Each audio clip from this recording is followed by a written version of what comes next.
Now, some people consider this to be cheating. I see it as just a tool, and there's no rules in art, so there's no cheating. If you're not using this method when it's available to you, then there's nothing wrong with that either. Sometimes I paint without tracing, and sometimes I do trace. And actually, when you're even drawing a live model, you're still tracing what you're seeing. This just makes it simpler. Now, the composition was a bit tricky because reference material wasn't very good. There's lots of videos about this event and this car, and lots of races that it competed in on this track. And there's also lots of photos on the internet, but the quality isn't very good. And one of the problems with this car is it doesn't have the same body today that it had 90 years ago. So you cannot just use the current car for a reference. Some of it you can, some of it you cannot. The car changed various times, even in just a handful of years that John Cobb raced it. And then it was given a new body during the Second World War, and it was used as a parachute testing rig. So that makes it difficult. In the 1990s, they dug the car out of some shed somewhere, and they restored it to what they perceived to be its original condition. They probably had to make new aluminium panels, because I don't think they would have kept the old ones that they removed before the Second World War. And also, the modern version of this car, or the current version, is polished aluminium. The body is polished and it shines like a mirror, which isn't the way this car looked when John Cobb was racing it. In those days, they would maybe brush finish the aluminium. I think, well, to me it makes sense. It doesn't look very shiny in the videos or in the photos, but it makes sense to me, because if the car is too shiny and you drive with it in the sun, it's gonna blind the driver. The reflections will be just too much for him, especially with that long bonnet. And so I'm trying my utmost to use old footage and old photos. The photograph that I used was also tilted over. The camera was tilted over, and so I basically tilted it back so that the horizon on the photo is level on the painting. And I'm now doing the basic colors, the dark ones and the outlines and the landscape, and I gradually build on the colors. I only use 4 colors, all of them Winsor Newton artist colors, except the white. The white is just their titanium white. The blue is Winsor blue, the red shade. The red that I use is actually permanent rose and not red. And then the yellow is transparent yellow. These 3 basic colors can be used to create almost any other color. And the reason why I do this is not to try and show off about mixing colors or anything. I seldom get the colors perfectly right. But when you use only a handful of colors and you make mistakes, then the colors do not contaminate each other. If you, for example, use black for the car's wheels and you accidentally paint over a wet piece of the body paint, you're going to contaminate it. But if your black, or what appears to be black, was blended from yellow and red and blue, and you cross the line onto the body of the car, which is just made of a different combination of the same 3 colors, then it's very easy to just blend out the mistake again. That's one of the reasons why I use it. And it also is more practical. When you buy paint, where I live, paint is super expensive, and the less colors you need to buy, the more money you save.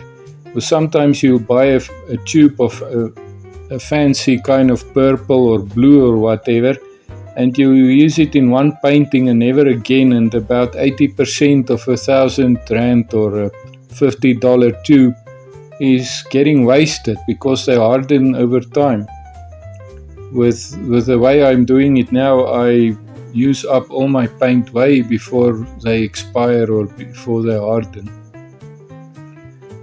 So yeah, it's not a fancy way of painting, it's a poor man's way of painting, I suppose, in a way. Anyway, so now I'm back in the landscape doing another layer on the trees. I gradually build up on the trees, and I even remove some of the paint again. I don't want too much focus on the background because the car is the main attraction of the painting. That's the crowd pleaser. The background is just there to show you where it happened.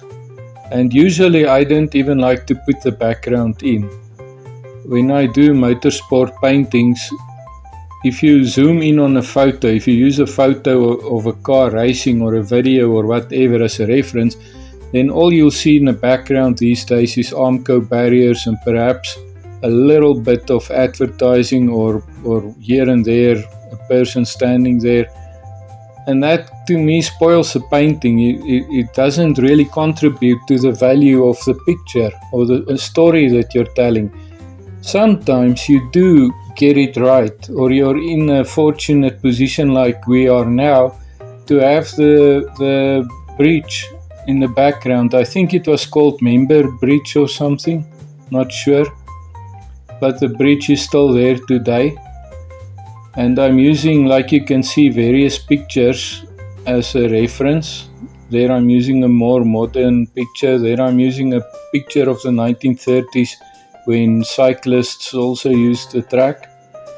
And there's also a construction picture of the bridge. I try not to give it too much detail and also not to make it too clear and too obvious. It mustn't be distracting. It must just contribute to the car story at the end of the day. And you'll see as the painting progresses that I also do not go too much into detail with the track, and I actually try to make it blurry so that your eyes cannot really focus on anything else but the car, because that's where the focus should be. That's the important thing. And when everything in the painting is in focus and clear and distracting, then it starts to look like the car is standing still. It doesn't look like it's moving forward. You know, if you do the wheels as well, I try to have as little as possible detail on the wheels, because you can get to a point where the wheel will start to look like it's standing still. And how is a car driving forward if the wheels are standing still? You will not get that impression of speed. And here I want to over-exaggerate the speed, because for the time when this car raced, the speed that it achieved was phenomenal. It was scary. It was ludicrous speed. Today's 400 km per hour hypercars are boring compared to that car at 230 km an hour. And then John Cobb didn't even have a helmet or a safety belt. There's even one video on YouTube where a stone hit him on his left cheek and he had to get stitches. I thought of painting that, of working that into the painting, but during that race his car's number was 42, so I would have to change that, and there may have been some other alterations. My English isn't that good.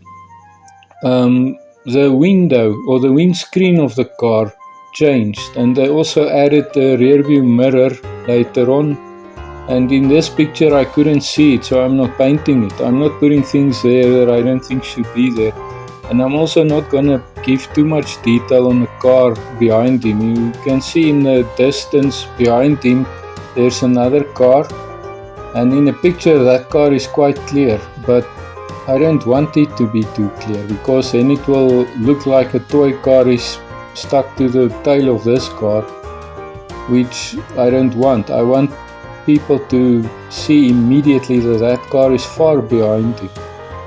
And so for that reason the car will not be painted extremely clear. Here I'm putting another layer of the track. There are these dark marks. I suppose it was caused by rain and moss and things like that. It made these markings on the track vertically down to the center of the curve. And I'm also going to add the crowd. I've started that dark stripe there at that post where I'm painting now. That's going to be the crowd. That is where people seem to have been gathering to see this event where the car got airborne. There are pictures on internet where you can see a row or a few photographers lining up and lying next to the road, trying to get the best possible shot of this car having all four its wheels off of the surface. This happened a lot. Every time the car passed here, it got kind of airborne, because there was all kinds of inconsistencies and humps and ditches and so on this racetrack. This was the first racetrack ever built, and it was made of cement, not of asphalt. And the technology to build it, and also the budget and everything, was scarce in those days. Apparently the embankment was an afterthought, and the owner died before the track was completed. His widow then completed it, but they also had financial problems. They ran out of money. So yeah, that was the first racetrack, and today the remains of it is a monument. The exact area where this photo was taken, and the spot where this painting is painted now, doesn't exist anymore. There's a river running underneath the track at this spot, and if you go on Google Earth, it seems like this part of the track kind of collapsed into the river, or it was maybe demolished, I don't know, to prevent it from falling into the river. And yeah, it's actually a very interesting place to look at on Google Earth and so on. The area where the crowd is standing, there's a little road going in there, and today it is an aeroplane museum. I don't know if it's part of the Brooklands Motorsport or Racing Museum, but they even have a Concorde standing there. And then there's a tunnel. I think it's closed down, but there where those trees are, behind the crowd or spectators, there's a tunnel coming out of underneath the track, going to the outside of the loop, and you can still see the entrance to the tunnel from the other side. It is still there, but I think it has been closed. Not sure. So anyway, that's a Napier Railton for you. I'm going to do number 1, the car number 1. And I hope you enjoy it. This is the first episode. There's gonna be, I think, 6 or 7 episodes of this, of about 20 minutes each. And basically it's just to show the way I paint paintings. I'm not sure if people will learn anything from it, but if you have questions, please do ask. At the moment it doesn't seem like my content on YouTube can get comments. I'm not sure how that works. I'm still new with this, but if you can comment, please do. If you have any questions, please like and subscribe, and also share